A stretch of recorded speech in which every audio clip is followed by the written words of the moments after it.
I think I put too much oil on one side. I hope everybody's doing well this afternoon. Hey y'all. Hey y'all. Guess what? Guess what Earl is?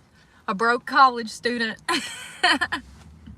I can't wait to start class. I got everything handled today. I also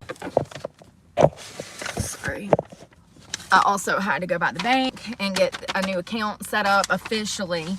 I started with it last week but didn't finish. So yeah, the lady at the bank, she was very helpful. Let me see. So I hopped on their Wi-Fi just to make sure that I had connection so that you guys can hear me, because I'm super stoked about this episode. We're going to be doing more of these in the next couple of weeks. I know that I said today that we were going to talk about the benefits of cannabis in recovery and addiction services, but unfortunately, what we're going to be talking today is so long that we're going to have to do that tomorrow. And I would actually like to make that a larger episode, so that's planned to do. Today I want to talk about attachment style, why it matters, why it's important, maternal deprivation, and RAD. I have a young girl named Beth Thomas that we're going to talk about, and we're going to talk about how Beth was affected when she was a child from childhood trauma and sexual abuse. The first 18 months of Beth's life was spent with her biological father and mother. However, there was maternal deprivation there. Her mother was not the primary caregiver. Beth was neglected, sexually abused, and mistreated for the first 18 months of her life. And it had a psychological impact on her. And we're going to talk about that. And it leads into attachment style in adulthood, how childhood trauma affects you in adulthood, and it affects your dating style and your attachment style. And then at the end we'll discuss what your attachment style says about your personal dating, whether or not you should be dating. Plain and simple. Are you healthy enough to be dating? Oh, it might get hot in here. I might have to. I don't want to. I'm at the library and I just don't want people hearing what I'm talking about because it's a sensitive subject.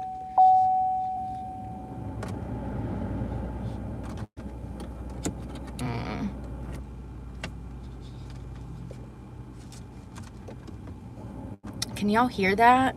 I can't see messages. Hey y'all. Good afternoon. There we go. Can y'all hear that AC? Is that AC blowing into my phone? No, my Bluetooth. Hold on. Okay. Hello, Maria. How are you doing? Thank you, Britt. I didn't know if you could hear that. I just don't want the wind blowing into the phone and making a loud noise. Oh, Lord, y'all. What a day. I've been to the bank, been to the school. I'm tired. We got to go to Winston tomorrow. We're going to go back over to the Department of Social Services. Pray for me. But for today, y'all want to go write some bad checks? I'm joking, but I got some checks if y'all want to go write some checks. Listen, we got three checks. Might be enough else to another continent, honey. Joking. I'm joking. I ain't never wrote a bad check in my life, and I'm proud of that. I'm not a scam artist. I just had emotional problems and violent tendencies because of attachment issues. So anyways, let's start with why attachment matters. Most of us are aware that attachment is an important part of healthy development, yet we may not know exactly why attachment is so important or understand how secure attachment occurs. Attachment occurs when a child has a secure, consistent, reciprocal relationship with a preferred person, typically the child's primary caregiver. Now,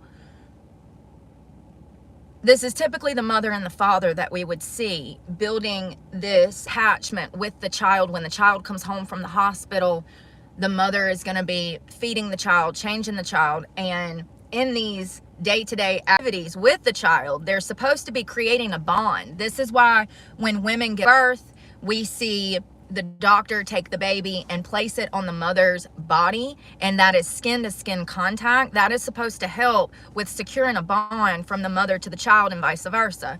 And so little things like that help a child properly develop secure attachment styles.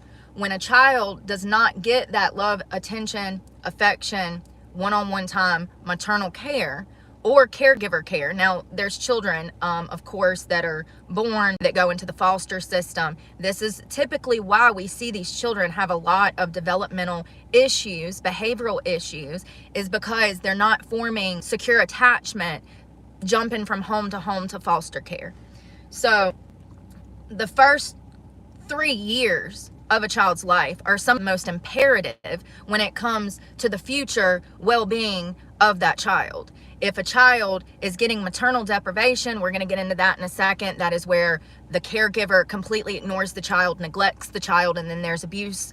When we're talking about children that go through extreme abuse, they can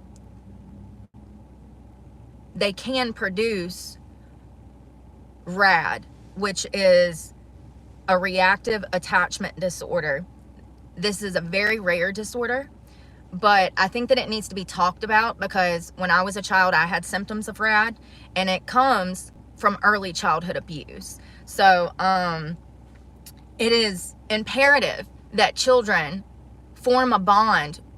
Now, let's just say hypothetically, I had a child and I couldn't take care of the child, and I sent that child to live with my mother. Okay, so the caregiver at that time would be my mother, which is the grandmother. Okay, and it's up to the grandmother to make that bond, to attach to that child psychologically, emotionally, spiritually, to form a bond with the grandmother, so that the child does not go on to have an unsecure attachment style, because we're going to get into that and how it affects your current relationship. It is imperative to figure out your attachment style, to figure out whether or not you're healthy enough to be dating. Because if you do not have, there's 4 kinds, we're going to get into it. If you do not have a secure attachment style, what you are doing is you are actually causing trauma to your spouse because you're not healthy enough to be dating.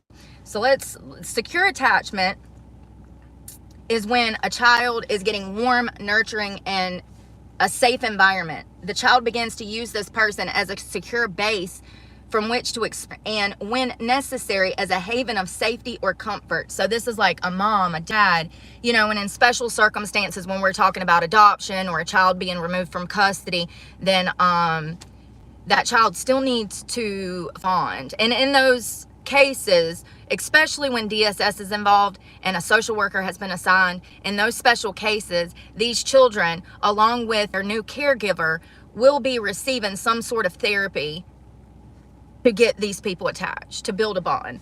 But when we're talking about a caregiver biologically related to the child, it is imperative for that child's development, psychological development, well-being, for them to properly attach to a parent. If this does not happen, this is when we see childhood trauma carry over into adulthood. And this is why there's so many people out here failing marriages and relationships, because the majority of people are not even healthy enough to be dating. Let's talk about the benefits of secure attachment. Secure attachment has been to many positive childhood outcomes, including brain development, social and emotional development, and self-regulation. So when a child has a secure bond and attachment with a parental figure or a caregiver, then their brain properly develops, and the brain grows rapidly during the first 3 years of life. As I'm saying, that 3-year window of time, those first 3 years are really the roadmap to dictate what this child is going to take. If that child is getting abused, or there's maternal deprivation, neglect, SA, anything like that going on, the child is absolutely going to show it in their behaviors. And that is when we see RAD come into play. That is when we see children with behavioral problems. This is usually when they start the medications, and we'll get into that in a minute. But does not even properly develop if they are getting abused or neglected in those first 3 years of life. These experiences shape how the brain grows. When it is stimulated in a positive way, the brain forms connections related to those experiences. For example, talking, singing, and reading to children help form brain pathways related to language. Attachment affects the brain development in 2 major ways. First, because the child feels safe and cared for, the brain can use its energy to develop pathways crucial for higher levels of thinking. Secure attachment is particularly related to the development of the frontal cortex, which is responsible for decision making, judgment, and reasoning. And this is, I gotta say this because this is imperative. Secure attachment is related to the development of the frontal cortex. That part of the brain is responsible for impulse control, decision making, mood regulation, everything that I've ever had a problem with.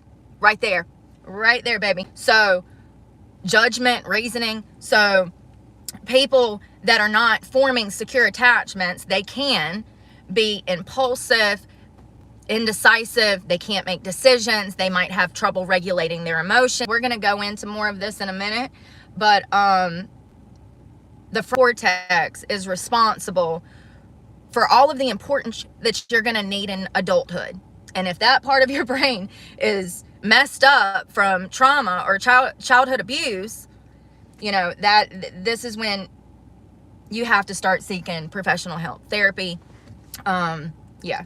So social and emotional development, attachment is a primary attachment to a primary caregiver is the foundation of all future relationships. So when children are not getting the love, attention, affection, care that they need in the first 3 years of life, and they start developing attachment issues, that is the foundation of future relationships. And that you're absolutely going to carry that into adulthood. You're absolutely going to, the same behaviors that you had maybe with friends and family in childhood is the same behavior you're going to have in adulthood. So if everybody in your household was screaming, yelling, slapping each other around all the time, you're going to go into adulthood thinking that that's normal and not able to attach to normal people. It is really imperative that children in the first 3 years of their life have a secure home base with secure love and family that is meeting all of their emotional and psychological needs. If that does not happen, it can affect the success of your relationships going further. And that includes, relationships with friends, social relationships. That includes all of it. It can affect all of your relationships. When there is a secure attachment, you learn how to trust others, how to respond emotionally, and how others will respond to you. In addition, secure attachment leads to the development of empathy. If a child sees herself as worthwhile and deserving of care, she is also able to see others that way. When a child believes her own basic needs will be met, can she attend to others. The child first to please her primary caretaker, and over time extends her concerns to siblings, friends, classmates, community members, and as her moral development continues, to people that she has never met. Let's talk about self-regulation. When caregivers respond to them, infants learn to manage their own feelings and behavior. When infants are overwhelmed, stress hormones are released into the brain. When caregivers respond with soothing behaviors, they can help the child reduce these hormones. Over time, the brain develops pathways that allow this soothing behavior to kick in during periods of times of stress. Eventually, the child is able to calm themselves when they are angry or disappointed. However, if there is no caretaker there to help regulate, the child never learns how to regulate their emotions. And what happens is they go into kindergarten, they start slapping people around, they start cussing at teachers, they start slinging desks, they start having extreme behavioral issues to the point that they have to be medicated and restrained. And I'm talking from personal experience. So this is what happens when childhood trauma and abuse, when that happens to a child is not receiving the love, care, and attention that they actually need. So it's really sad. And this is so common. This is very common. Attachment issues. I would say that probably 75% of the population has attachment issues. That would just be like my guess off the top of my head, like just from people that I know. And that's personal. I would say, you know, friends and people that I know, I'm willing to bet that 75% of the people I know have attachment issues, and that's why their relationships are failing. And we're going to get into a minute, but if you ever went through childhood trauma or abuse, and you have not received treatment for that, then there's a great chance that you might suffer from attachment issues. And that might be why you're having relationship problems and you can't find somebody that's worthy of dating, or somebody that's on your level, or, you know, we'll talk about it. So,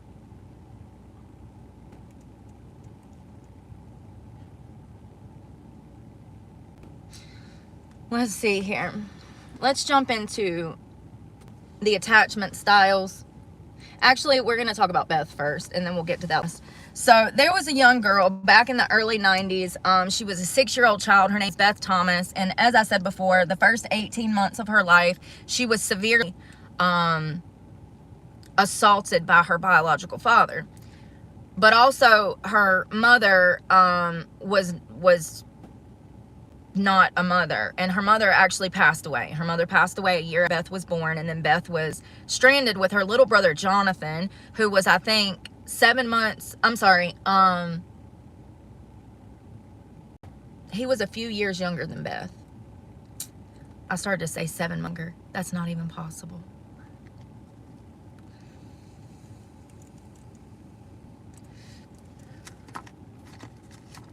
So Beth Thomas actually now is an advocate. She helps other people with attachment issues with RAD. RAD is a reactive attachment disorder, and reactive attachment disorder is a rare condition where children don't form an emotional bond with their caretakers. Children who are adopted may experience RAD. Treatment focuses on repairing and creating emotional healing with family bonds. Now, this is an extremely rare disorder. It is a condition where a child does not form healthy emotional bonds with their caretakers and or parental figures, often because of emotional neglect and or abuse at an early age. And this is literally the blueprint for psychopath. I'm not even joking. That's what they diagnosed Beth with at 6 years old. They said that she was a psychopath. I just want to clear that early childhood abuse and trauma is a blueprint. You know how they say hurt people hurt people? Those first 3 years of a child's life could, you know, if they see any kind of trauma, neglect, maternal deprivation, you could be hardwiring them as a psychopath. It's crazy. Now, RAD is treatable. It is treatable. And Beth was treated, and I want to talk about this because Beth is actually the first time that we see RAD front and center when it comes to psychological disorders in early childhood development in children. So this document was actually dropped by HBO. That's how long ago it was. I do believe it was in the 90s. And Beth was adopted by a woman and a man, Jim and Jill, I do believe. And they adopted Beth and her brother Jonathan, who was a little bit younger than her. So this couple adopted Beth and her brother. Little did they know that Beth had been through extreme SA, neglect, all forms of abuse the first 18 months of her life. Beth, while in foster care, was actually exhibiting, is that the right word? Behavioral issues. Her brother threatened to stab her brother. She threatened to stab a previous foster family. She threatened to kill social workers. She was killing animals. She was completely disruptive. Like, it's not a child that you can put in school. This is not a child that you go stick in kindergarten. They're going to disrupt the whole class. They'll tear the class apart. If y'all saw the Walmart child that recently destroyed a Walmart, that is what I'm talking about. That type of behavior. So, was already having extreme behavioral problems before Jim and Jill took her own. When they took her own, within days to weeks of having her, they immediately had to put a lock on her bedroom door because she was threatening to kill the whole family. I just want to reiterate that at this time, I do believe she was only 5 years old. Her behavioral issues were so bad, they were not just violent, they were sexual. She was acting out sexually to the point that she had to see doctors several times. She was physically and sexually abusive to her sibling. Beth had extreme psychological issues at a very young age. I want to read you some of this.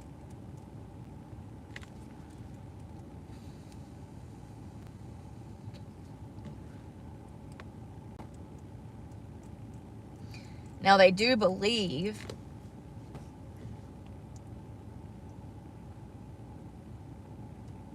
here we go. They do believe that the physical SA abuse that she went through contributed to Rad. However, not help that her mother was not around as well. Like I said, her mother, there was maternal deprivation there from all of her caregivers. Nobody was there for Beth or her brother. They were completely neglected. The state stepped in. Julie and Tim adopted her, and let's just talk about it. A damaged child who appeared on TV claiming that she wanted to stab her adoptive parents in their sleep has made a surprising U-turn. She is now a therapist. Beth Thomas featured on a 1992 documentary called Child of Rage. I actually watched it. There's one on YouTube that you can go see. It's about an hour and 40 minutes long. It's really good. Which featured shocking footage of Beth telling psychiatrists that she wanted to kill her parents and kill her brother in the dead of night. In the footage, Beth, then age 6, explains that parents Tim and Julie lock her in her room at night to stop her from stabbing them to death. She also admits to sexually abusing her young sibling, torturing the family dog, and killing a nest of baby birds. And matter of fact, the nest of baby birds is wild. The expressionless face of Beth admitting at 6 years old, she's sitting in front of a psychiatrist and she's like, yeah, I twisted the necks off of them. Once again, blueprint for a psychopath. She also admits, Jonathan, her brother, also had to go to the hospital after Beth repeatedly smashed his head into a concrete floor in a bid to kill him. These foster parents were saints, y'all. Saints. That kid would have been returned so quick. I'm just saying, listen, you trying to kill everybody in the house, you know, that's, I have to take control of the situation and do something before she actually kills somebody. And Lord forbid she killed her sibling. It's going to fall back on the parents. So it's one of those things. These adoptive parents were saints. They reached out. They immediately noticed the signs that Beth was not doing well. They got her help. And because of that, it sounds like she's in a really good place, able to actually help other children nowadays. Her and her mother have an organization where they help children that have RAD, which is a severe and rare disease, mental health illness, but it is curable. But treatment needs to start early. At 6 when you notice these symptoms. So Beth and her brother Jonathan were adopted from a situation of severe neglect, and she was later diagnosed with reactive attachment disorder, RAD, a rare but serious condition where young children fail to make healthy attachments with parents and caregivers due to extreme abuse. RAD is a common diagnosis of children who have been adopted, with their new parents struggling to cope with the violent outbursts aimed at them and family pets, destructive behavior, and self-harm, all triggered from their traumatic early years. So once again, those first 3 years of life are so imperative to the psychological development of children. It emerged that Beth had grown up neglected and had been SA'd by her biological father until she was 19 months old. Now, I want to mention that this is definitely why we see Beth at 4 to 6 years old acting out sexually. This is a symptom. This is actually, I don't know what to call it, a marker to look for in early childhood development. When you have a child this young acting out sexually like that, there is something going on. It's not normal nor natural, and we see it a lot when children are victims of childhood SA. So, yeah. Her and Jonathan's mom had died when she was 1 year old, and her brother, who was 7 months old when they were taken by child services, had a strangely shaped head and that was another thing. So this is why I feel like there was maternal deprivation going on in this household, along with the SA, because Jonathan's head was so flat, and he was only 7 months old. He was completely ignored. He was left in a bassinet, to the point that his head did not properly form.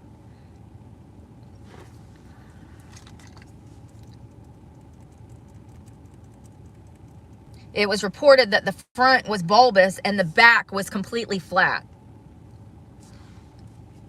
Beth saw a series of psychiatrists who struggled to help her develop empathy and overcome her psychopathic personality, which was the result of her father's sick behavior.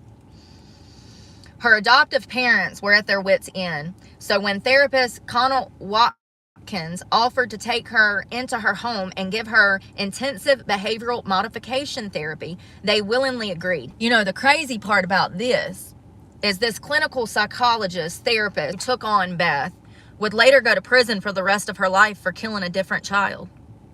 I'll tell you in a minute. Crazy. So this doctor began by setting extreme restrictions on Beth, making her ask permission for everything, and again locking her in her room at night, because let's not forget that Beth would, I just want to kind of set the scene, wake up in the middle of the night, she would go rummaging through the kitchen, find kitchen knives, and then walk to her damn adoptive parent room and threaten to stab them. It was to the point to where these poor people couldn't even close their eyes, because every time they did, Beth was into something, destroying something, attacking her brother, trying to kill snapping the necks off of baby birds. So there came a point where they literally had to physically lock her in a room to prevent her from hurting anyone and or herself.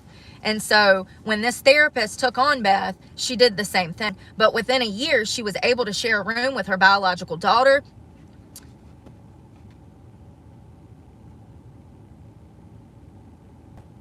I think that means brother. Within a year, she was able to share a room with her biological brother and had developed empathy.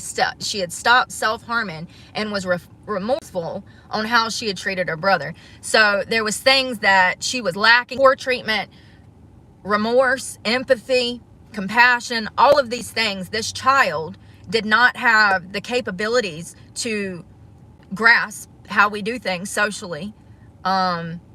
She couldn't do it with the childhood trauma. She was completely incapable. All she knew was violence because of her violent first 19 months.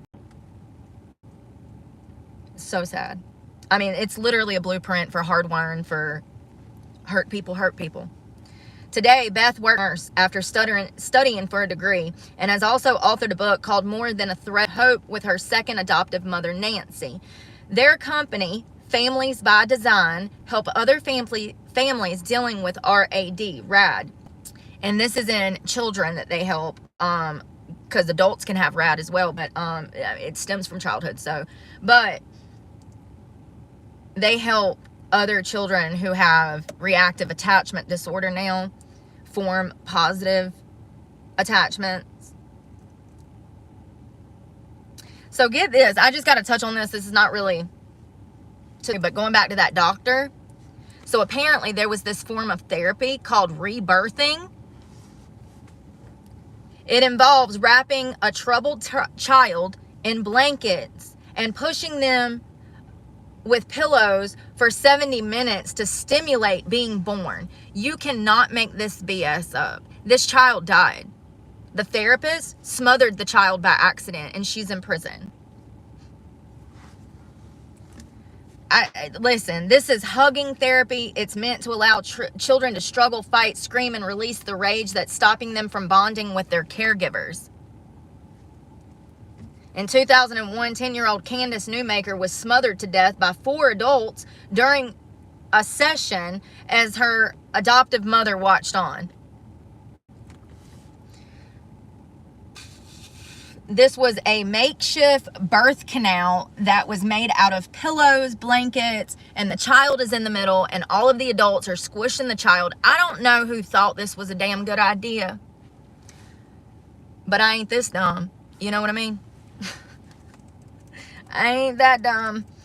Lord, it just sounds like a recipe for death. So Beth got treatment for RAD, and it seems like she turned everything around. Actually, she's a clinical, I just want to make sure what she is. So she's also a speaker. It looks like she's into activism for RAD. It looks like she goes around talking about the psychological impacts of childhood abuse and the impacts, how it impacts early childhood development. So we love that for Beth. But I had a lot of similarities to my childhood and Beth's childhood. A lot of similarities. And I actually, with attachment issues because of this. So for those that know, I went through extreme childhood abuse from probably the time I was born until recently. So because of these things, it's caused me attachment issues. Part of fixing the problem is addressing the problem. So let's talk about the 4 types of attachment style. Everybody has an attachment style. You're either secure or you have one of the other 3. Let's talk about what it means to be secure.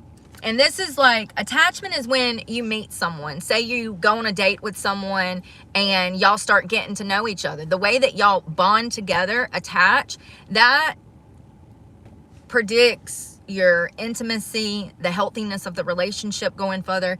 The way that you guys bond and attach and connect is imperative to the rest of the relationship. If y'all are not on the same wavelength and don't have the same attachment style, there's going to be a disconnect there in the relationship that is going to fall into toxicity.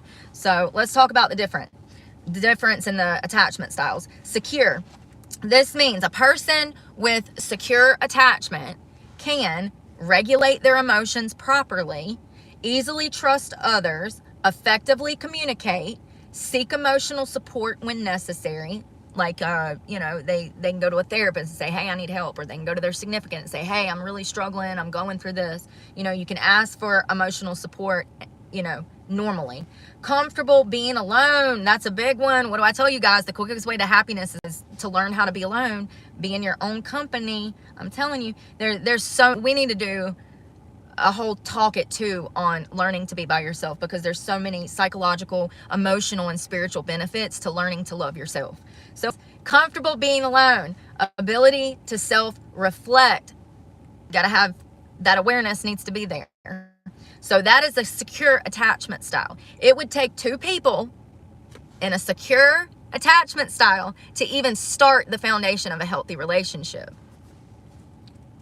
If both parties are not secure, there's going to be a disconnect there, and that relationship is going to be toxic as hell.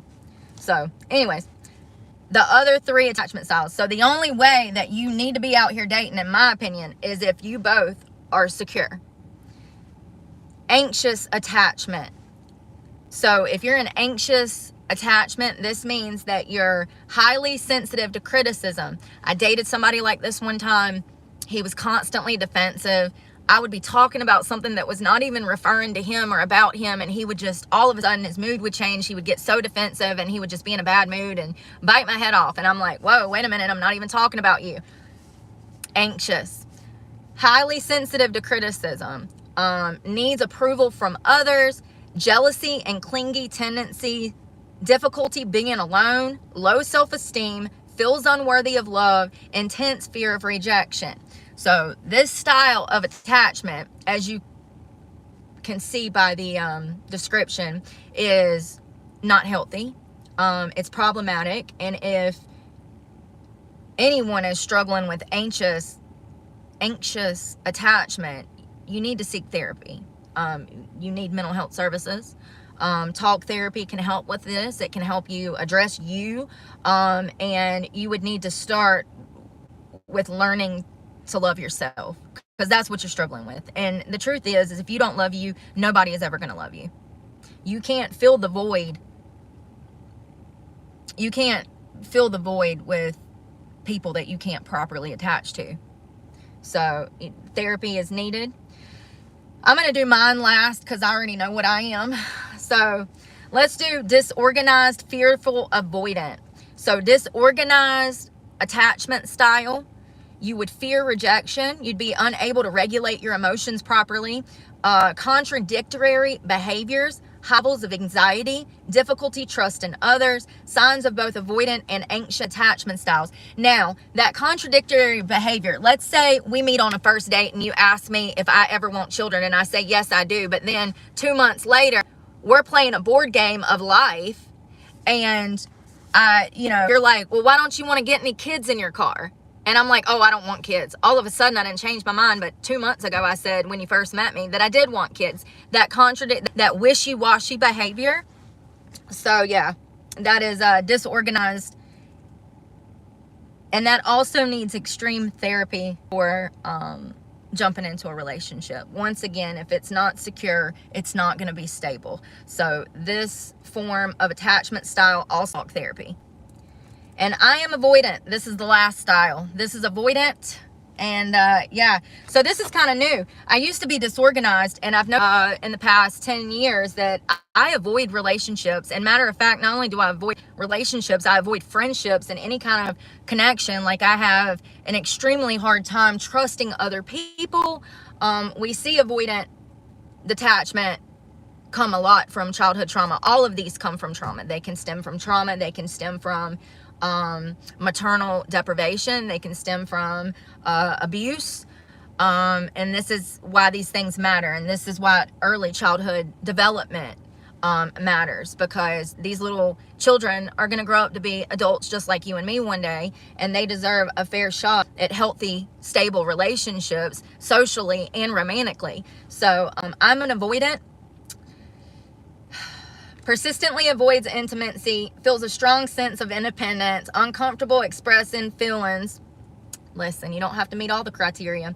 Has a hard time trusting, and has severe commitment issues. And that is me to the T. But I know this, and this is why I'm in therapy. So part of acknowledging the problem is, it's working on fixing it. You got to acknowledge the problem to be able to fix it. So those are the 4 types: anxious, avoidant, disorganized, and secure. And in my opinion, if both parties are not in a secure attachment style, they do not need to be dating. And it is my belief and understanding that it will cause severe problems in a relationship. And it's my opinion that this is why the divorce rate and relationships are so failed. Like, it's just bad. It's not good to be out here dating, okay? So avoiding, I want to talk about my attachment style. Avoidant attachment style refers to a psychological and emotional pattern characterized by an individual's tendency to avoid emotional closeness and dismiss the importance of intimate relationship, often as a self-protective measure. So that is a key part of this attachment style. It is self-preservation. It's not that we want to be that way. It's that we have to be that way. And, part of my talk therapy that I'm doing for this is learning to trust others. But as my therapist said, not everybody can be trusted. So I have to get myself around people that are even trustworthy to begin working on building friendships and relationships. Do you see what I'm saying? I can't go back into my old lifestyle of drugs and that fast-paced stripping. I can't go into that lifestyle expecting to form normal, healthy relationships, because that's not a healthy, normal environment. So all of the conditions have to be right. You have to be in a healthy environment around safe people, places, and things to start working on this. And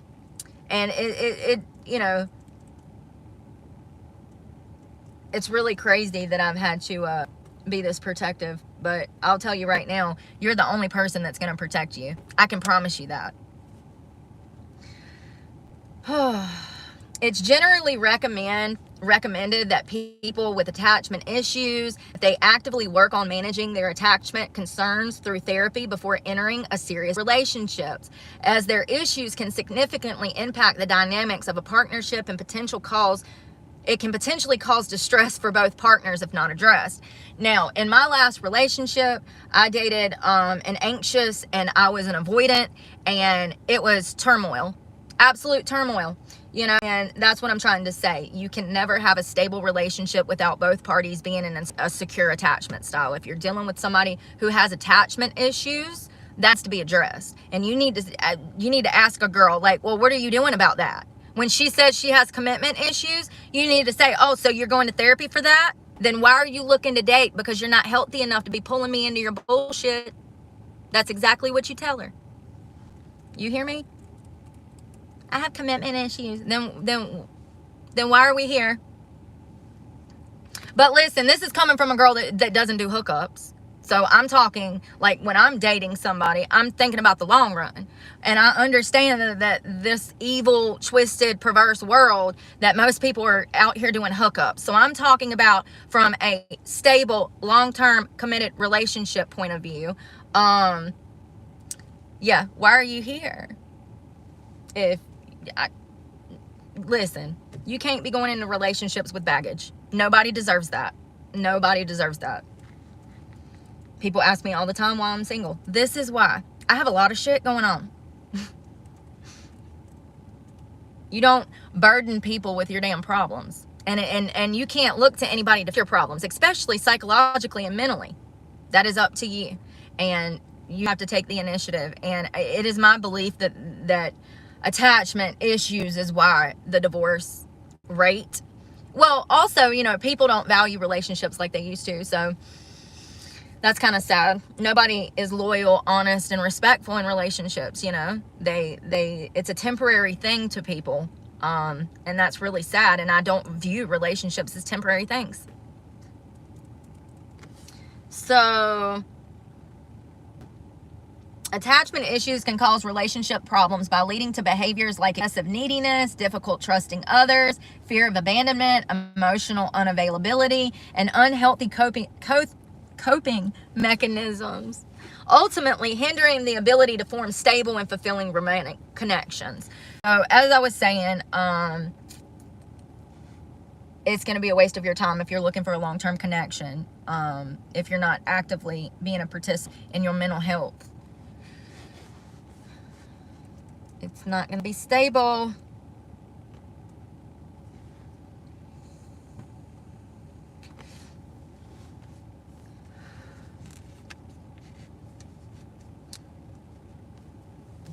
So its styles significantly impact relationships by influencing how individuals perceive intimacy, express emotions, handle conflict, and trust their partners, with secure attachment styles generally leading to healthier relationships.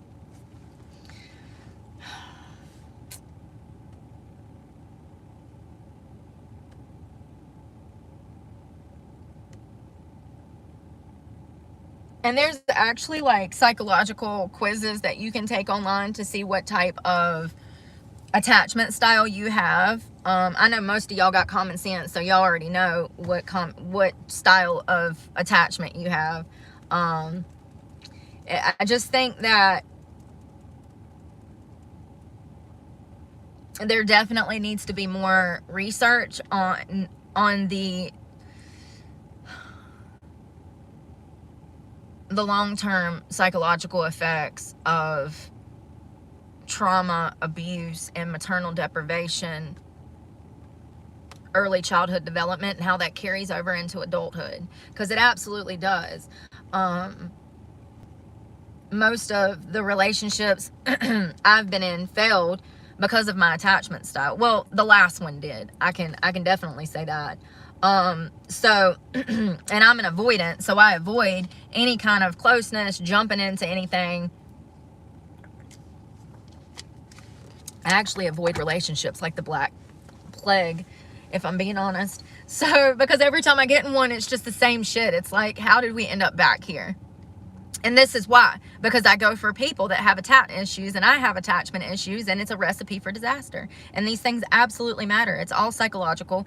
And there's so much evidence behind this that it's ridiculous. I don't know why this is not taught in high school, especially when we're talking about early childhood development. Don't they give teenagers babies to carry around for home ec? So you don't think that it's imperative to teach young people the psychological implications for the first 3 years of early childhood development in a child? Y'all give them a baby to play pretend with, but y'all don't tell them the importance of a connection with the maternal, the mother and the father. They don't teach them the importance of having a stable environment for this child. You give them a baby to play house with, but you don't teach them anything psychologically about how important it is to raise that child in a stable, close, intimate home so that the child has the best option, best chance for success. And these are things, in my opinion, that should be taught in high school. So our early years are a direct, our early years has a direct correlation to how we operate in relationships later on in life. And it's all about attachment style. And once again, both parties have to be on the same wavelength in a secure attachment style for a relationship to work, in my opinion. Well, according to Google too. So, if two types date, let's say, I'm an avoidant and I get with somebody that's disorganized, attached, okay, the problem is going to arise. It's just a matter of when. It's really sad, actually.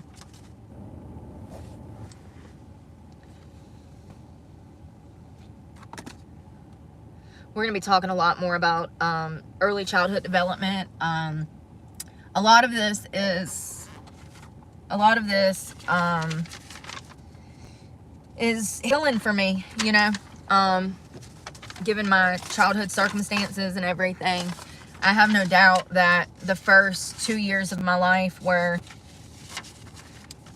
rough, very rough. And from what I do know, there was violence in the home, alcohol, potential drug addiction. It was violent. My parents fought. They fought a lot. They fought every day. My dad was an alcoholic. So for the first 2 years of my life, I spent a lot of time with my grandmother, who was my primary caregiver. And, I got really close with her. But my mother, I never formed a bond with my mother, and I never formed a bond with my stepfather. I actually formed a bond with my dad, but as we all know, he went to prison for molesting me. So that's not really normal. Yeah, so that the disconnect with my mother, the disconnect with the people that were supposed to be my family, I don't know why they did not diagnose me with RAD when I was a kid, because I fit the criteria. Probably because I had empathy. That's one of the things, is when Beth, she had no empathy or remorse for her behavior. When she killed that nest of birds, she was almost giddy with excitement over murdering animals. So that's why I was not diagnosed with RAD, because I showed high levels of empathy, compassion, and so that's one of the things to meet the criteria, is borderline psychopathic behavior. And that is psychopathic behavior. Killing animals is psychopathic. So in that setting, so I wish that maybe a friend or someone that my mom knew from the 80s when she had me, and maybe my mom partied with somebody, maybe my mom had a best girlfriend. I wish somebody like that would come forward and tell me more about my upbringing, because from the documents that I have from the hospital and the courts and social services, it paints a picture of what was going on in my household when I was born. And the fact that I didn't bond with my mother is a huge red flag to confirm that there was maternal deprivation going on. I was not being cared for, loved, attention. None of that was coming from my primary caregivers, mother and father. It was coming from my grandmother, and thank God that's probably why I didn't end up with RAD. So that close connection with my grandmother, I will have for the rest of my life. She was an amazing woman, and she practically raised me. I wish that before she died, I would have asked, how much time was I with you? And what was mom doing? And what was Johnny doing? And I wish that I would have asked those questions before everybody died. But there's a great chance that nobody would tell me, because they hid everything. They still hide shit. They lie about everything, and they always will. And, well, everybody's dead now, but you know what I mean. So yeah, it definitely wasn't natural. The state to come in and take me at such a young age tells me that there was a lot more going on in my home than I know about. And then my behavioral issues. When we're talking about a child that has to be restrained and medicated, yeah, it's really sad. I look back and I don't even know how it was legal. I would go to school and probably within 30 minutes to an hour of being in school, they would have me in a fucking room and like be restraining me and hitting me. And this went on for my whole childhood. And I look back and I don't even know how that shit was legal, but apparently it was. So welcome to growing up in the 80s and early 90s. They could medicate you, teachers could restrain you at you, and it's just very reminiscent of Beth's childhood. And so I look at stuff like that and you know, Beth's story, and it's like, wow, it's a miracle that I'm not a psychopath. It's a miracle that I have this huge high level of empathy and understanding for human psychology, and it's because of everything that I've been through. But it's a miracle, because there's no doubt that the first 2 years of my life were extremely traumatic. So, not to mention the sexual abuse that was going on. So, yeah, these things absolutely matter. And when you're meeting someone and you're going to date someone, these are important questions to ask, because if someone's been through things like I've been through and they have not gotten treatment. Now, I just want to be clear. I've gotten treatment for like on and off for like 30 years. I started treatment when I was like 6 years old. So, this is why I love therapy. This is why I talk about therapy. This is why talk therapy is so imperative to all of us that have been through anything traumatic. It's helped me, and it's helped me understand why I was the way I was, maybe the way I behaved as a kid. It helps me understand why, you know, I am who I am today. It all stems from early childhood development and what we experience when we are children. Yeah. So if it were not the fact that I don't know what would have happened if I wouldn't have gotten treatment early on. I don't know who I would be without all of the lovely therapists that have helped me over the years. So I am grateful for that. That was kind of it was non-negotiable. My mom had to take me to therapy. Services made her. So, you know, then there's that. But anyways, I was about to say something and I forgot. I was literally in the middle of a sentence. I forgot. Oh, if you meet somebody, it's important to ask, what was your childhood like? What were your parents like? Did you have a good relationship with your father? Did you have a good relationship with your mother? Did you have a good relationship with your grandmother? Like, you know, these are imperative things to ask.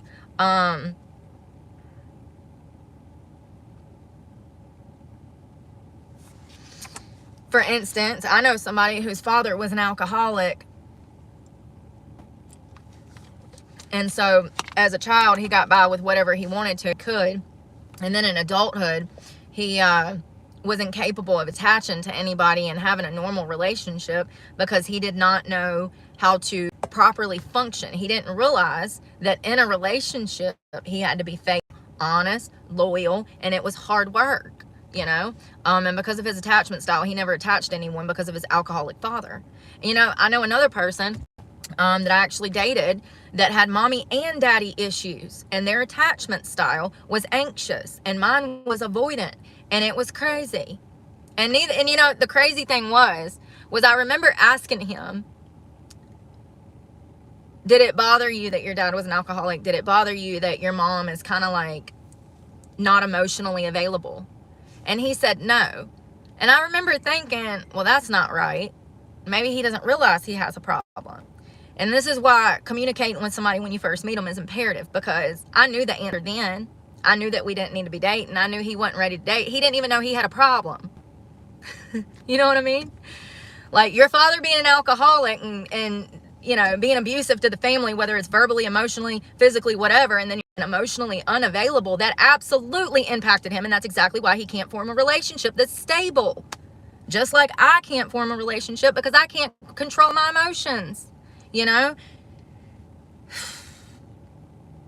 if you want a healthy relationship in the future, what I would do is just be honest about where you're at psychologically, mentally, how you attach to people, and how you handle situations. And this is part of the reason that I personally stay single, because I have a lot to work on. And not only that, I've now recognized that if I'm not in a secure attachment style and I get with somebody who is a secure attachment, I'm going to ruin that relationship. It's going to be me that ruins it, because I'm avoidant. So I'm not ready to attack. So, you know, talk therapy, I think even like hypnotism, there's so many things that can help with attachment issues. But it's good to address your attachment style, because it's a good indicator if you're ready to be in a relationship, in my opinion. So yeah, this has actually helped me tremendously. Learning about Beth, y'all, that poor child, watching the videos tore my nerves up. It took me 2 weeks to get through the videos. I'd start it and immediately start crying. I can just relate so much to that child. And I'm glad that she start crying. I'm glad that she got treatment. I'm glad that she is a therapist now. I'm glad that she, you know, has a program with her foster mom. They help other children that suffer from reactive detachment disorder, or whatever, attachment disorder, reactive attachment disorder. Yeah, it's a miracle that they were able to help her find empathy and all of those emotions that we have to have. For those that don't know, the lack of empathy is a marker for narcissism or psychopath. So, and I read the other day, y'all, they think that like 1 out of 10 people are actually narcissists now. I don't doubt it. I don't doubt it. Don't doubt it. And that's another thing, like, Lord, did you date one of them, honey? You gonna need therapy afterwards, I'm telling you. I've dated a few.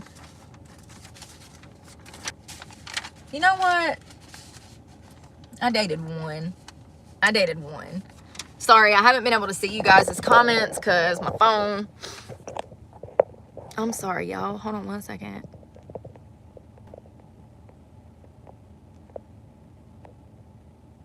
Yes, Susan, great point for bringing up the orphan.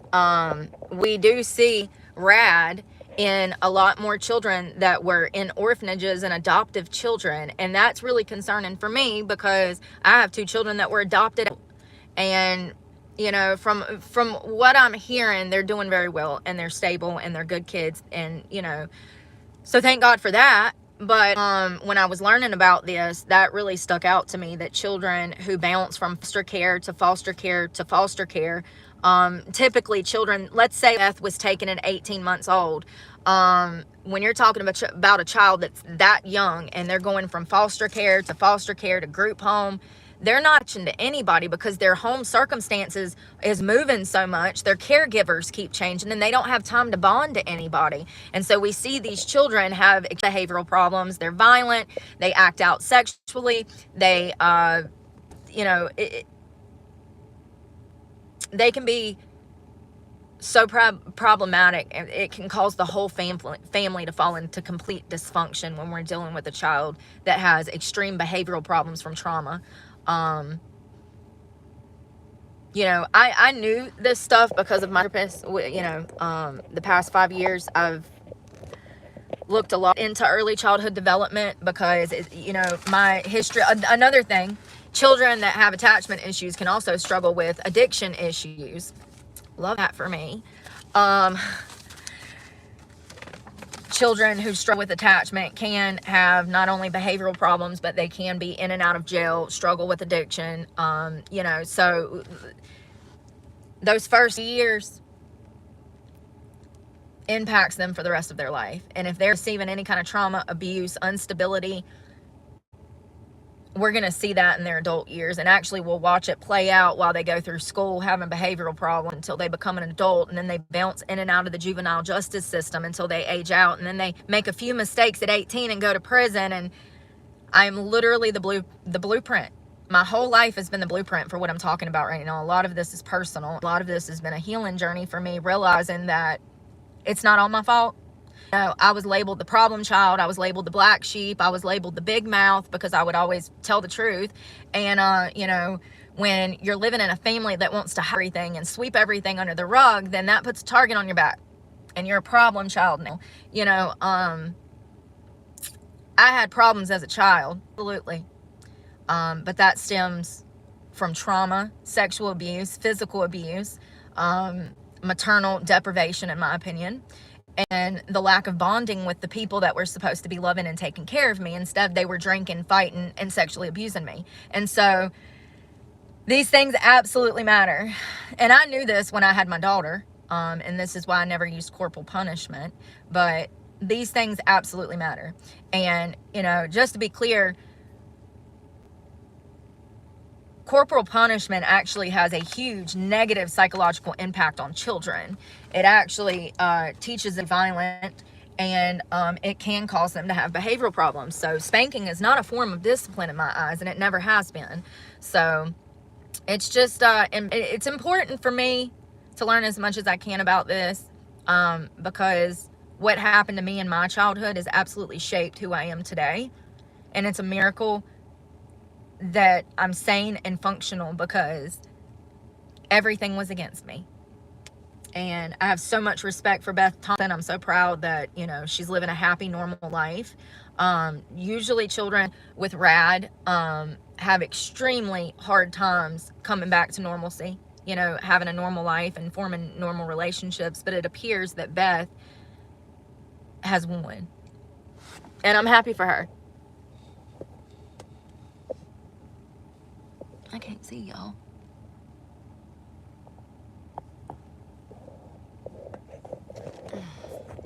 What is going on today? Ooh, I hit the retouch button. I should have had that on to start with. Helps me beautify. Helps me beautify. I don't know what's going on, y'all. My phone. Hey, Jack.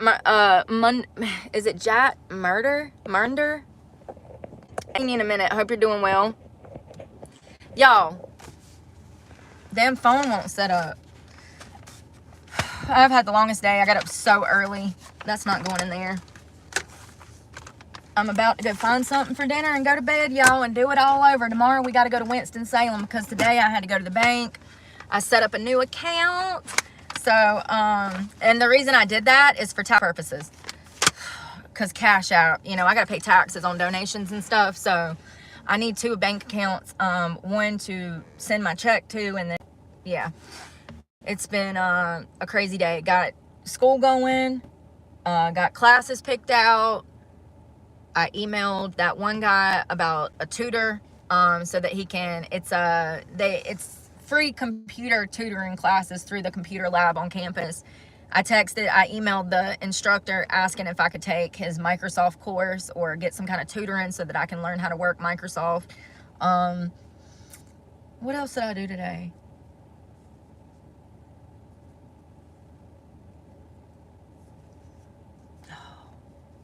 I forgot. That's still a lot, though. Listen, research for damn Talk It To. I've actually been saying that for a few weeks. I need to get, like, a better system. Like, my content's good, but I need to come up with a better way to incorporate and throw stuff out there. And, like, my memory, y'all, my memory is so damn bad. I don't understand. I literally might need to see a doctor for, like, Alzheimer's. It's getting that bad. I don't understand why I read stuff and then I forget it. I literally read about all the different wars last night. Revolutionary, civil, all these wars. And then I wake up this morning and I'm glancing at it and I didn't remember a damn word I read the night before. I don't understand. The drugs fried my brain. Did they fry my brain? It could be stress, though, too, because I'm under extreme amounts of stress right now. My truck payment, I was supposed to pay it today. I made a promissory note that I would. I got to call them before 5 and see what they say. I can't do nothing about it. So technically, I'm not a truck payment behind. Unless I don't pay it this month, then I will be, because I owed on the 1st and I haven't paid for January. So technically, I am like a month behind. You know what I mean? Like it was paid up, so that's good, until January 1st. So I don't know what they're gonna say. It just sucks. I try and I can't do nothing about it. When he told me today that my financial aid will cover the cost of my computer, it's like, oh God, thank God. Like, thank God. Like, because this computer is shit. It's a Chromebook and it just doesn't work. What was I looking up? Oh, I was seeing if I got a darn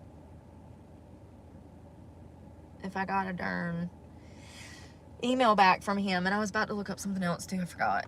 It don't matter.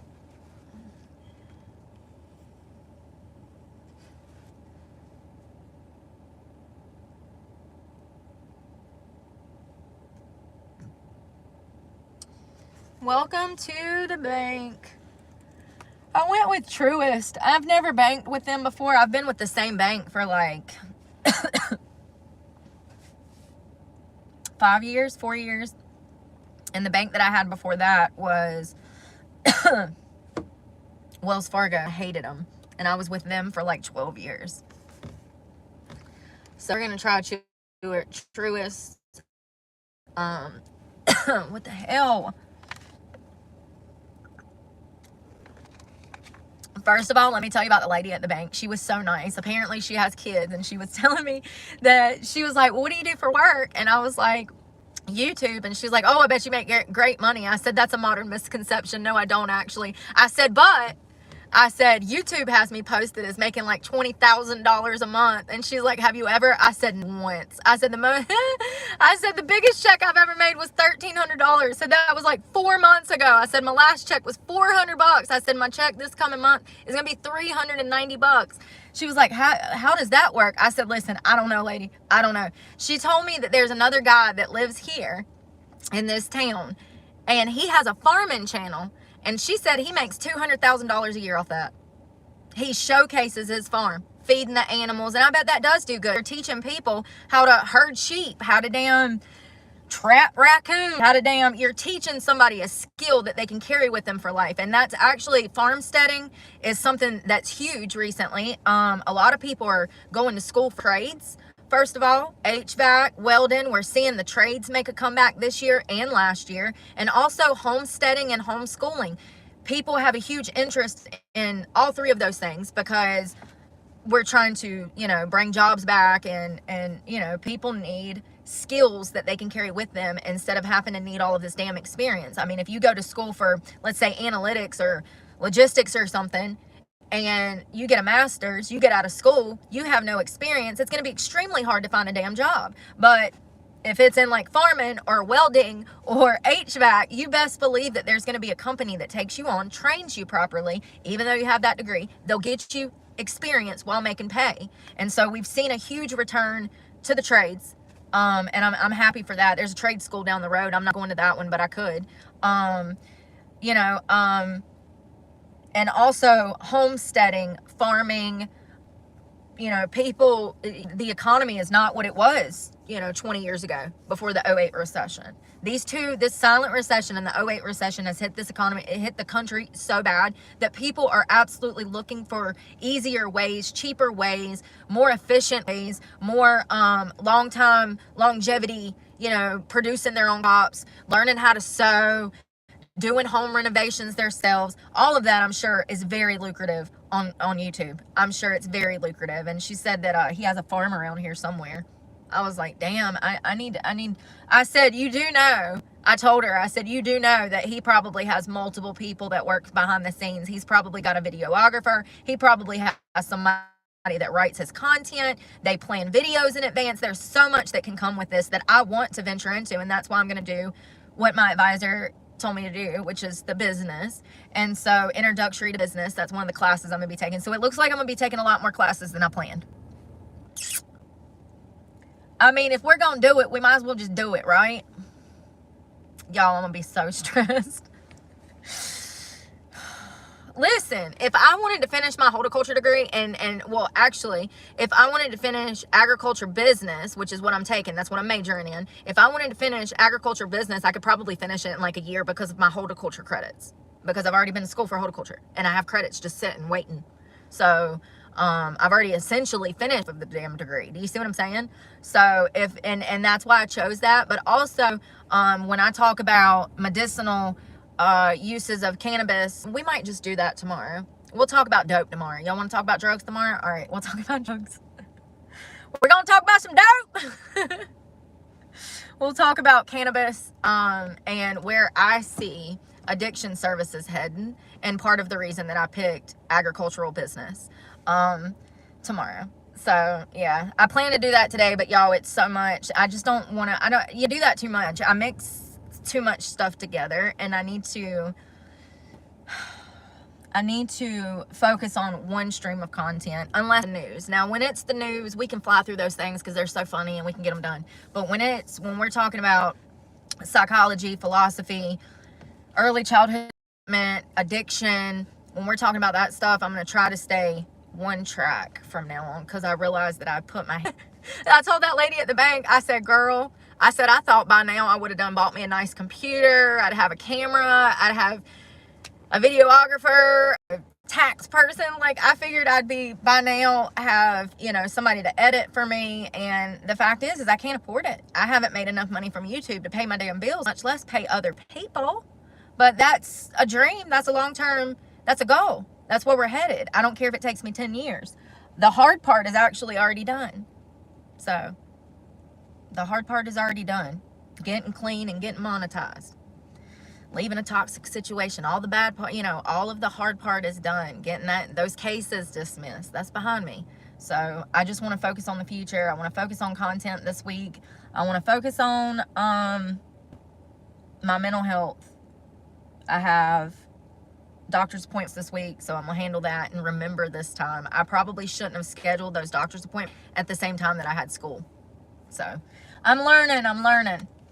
And, you know, if you're anything like me and you struggle with anxiety and, you know, you want to play catch up, because you're going to be playing catch up. Once you get clean, you're going to be catch up, you know. So I am catching up for, I don't know, at least a half a dozen years. And you're going to have to work overtime to get your life to, you know, what you envision it. And that's what I'm doing right now. So today was good.